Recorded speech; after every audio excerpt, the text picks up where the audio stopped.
অন্তরিক্ষ যাত্রী সুনিতা উইলিয়াম ও তাদের সাথীরা স্পেসের ড্রাগন ক্যাপসুল থেকে পৃথিবীর বুকে ফিরে এলেন।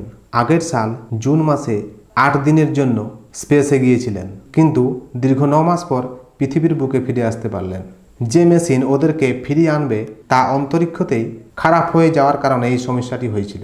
এলন মাস্ক এর কোম্পানি স্পেস এক্ট এর ড্রাগন ক্যাপসুল ফ্লোরিডা এর তীরে সুরক্ষিতভাবে পৌঁছে গেছে। ইন্টারন্যাশনাল স্পেস স্টেশন থেকে পৃথিবী পর্যন্ত পৌঁছাতে 17 ঘন্টা সময় লেগেছে। এই যাত্রা কেমন ছিল এবং তারপর কি হলো তা আপনাদেরকে বলবো। ভারতের সময় অনুসারে ঠিক 3:27 4 অন্তরিক্ষ যাওয়া যাত্রী ক্যাপসুল সমেত ফ্লোরিডা তীরে উত্তীর্ণ হলো।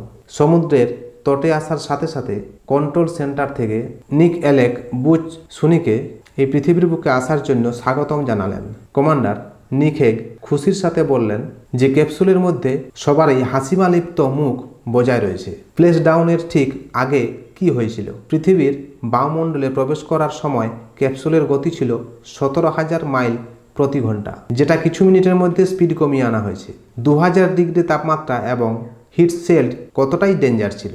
কিন্তু ক্যাপসুল যখন পৃথিবীর বায়ুমণ্ডলে প্রবেশ করলো তখন কমিউনিকেশন ব্রেকআউট হয়ে গিয়েছিল, কিন্তু 3:20 আবার সেটা ঠিক হলো। বায়ুমণ্ডলে প্রবেশ করার পর প্লাজমা শিল্ড এর তাপমাত্রা 1927 ডিগ্রি সেলসিয়াস পর্যন্ত হয়ে গিয়েছিল, কিন্তু হিটশিল্ড অন্তরিক্ষ যাত্রীদের গরম থেকে বাঁচার জন্য অনেক সাহায্য করেছে।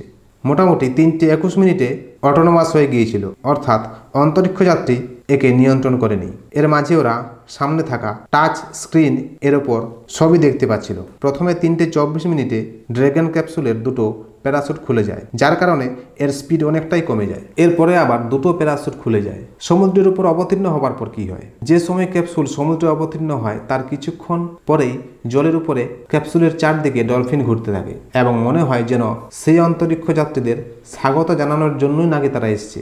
সেই মুহূর্তেই রিকভারি টিম এসে পৌঁছায় এবং প্যারাসুটকে সরিয়ে সমস্ত রকম সুরক্ষার বন্দোবস্ত করে। সেই মুহূর্তে আবহাওয়া ছিল পুরো পরিষ্কার, তাই বিশেষ কোনো অসুবিধা হয়নি। তারপর দড়ি দিয়ে ক্যাপসুলকে সুরক্ষিত নৌকার কাছে নিয়ে আসা হয়। যখন ক্যাপসুলের দরজা খোলা হয় তখন সারা দুনিয়া সেই অন্তরিক্ষ যাত্রীদের দর্শনের আশায় বসেছিল। এরপর নাসার লাইভ ছবির মাধ্যমে দুনিয়ার সমস্ত লোক সুনিতা উইলিয়াম এবং তাদের সাথীদের মুচকি হাসির সাথে দেখতে পায়। ক্যাপসুল থেকে বেরিয়ে সুনিতা উইলিয়াম ক্যামেরার দিকে তাকিয়ে সকলকে হাই হ্যালো করেন। অন্তরিক্ষের ওপর প্রায় 286 দিন সুনিতা এবং তার সাথীরা কাটিয়েছেন। প্রায় 9 মাসের কাছাকাছি তারা পৃথিবীর বাইরে কাটানোর পর আজ পৃথিবীর তাজা বাতাস পেয়ে মন ভরে শ্বাস নিলেন। ওনারা প্রতিদিন 16 বার করে সূর্যোদয় ও সূর্যাস্ত দেখেছেন।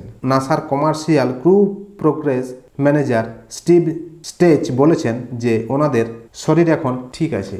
উনি ওনার টিমের অনেক প্রশংসা করলেন এবং আমেরিকার আরবপতি এলিয়ন মাস্ক এর কোম্পানি স্পেসএক্স এর প্রশংসা করলেন। এখন অন্তরিক্ষ যাত্রীদের মেডিকেল চেক আপ করা হচ্ছে এবং এর প্রক্রিয়া সমাপ্ত হলে তারা তাদের পরিবারের সাথে সাক্ষাৎ করার অনুমতি পাবে। NASA space operation mission director এর deputy association administrator Joel Montalbano বলেছেন যে সুনি এবং বুচ ওরা আইএসএস এর মধ্যে থেকে 900 ঘন্টা পর্যন্ত রিসার্চ করেছেন এবং এর মধ্যে 150 বিজ্ঞানী প্রয়োগ করেছেন।